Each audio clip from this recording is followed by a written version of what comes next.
امیرالمؤمنین د هیواد په کچه له لویو سوداګرو، صنعتکارانو او پانګوالو سره لیدنه وکړه.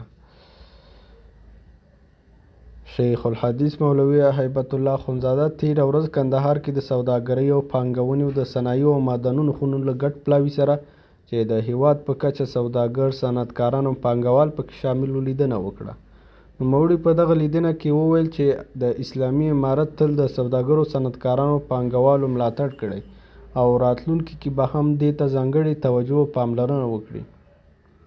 اعلی قدر امیرالمؤمنین له یاد پلاوي وغوښتل چې د هیواد د اقتصادي خپلواکۍ او پرمختګ په برخه کې رغنده ګامونه واخلي او هیواد کې دننه پانګونه زیاته کړي ترڅو خلکو ته په ښه ډول کاري زمینه برابره. نوموړي ټول سوداګر، صنعتکاران او پانګوال د هیواد اقتصادي ځواکونه یاد کړل.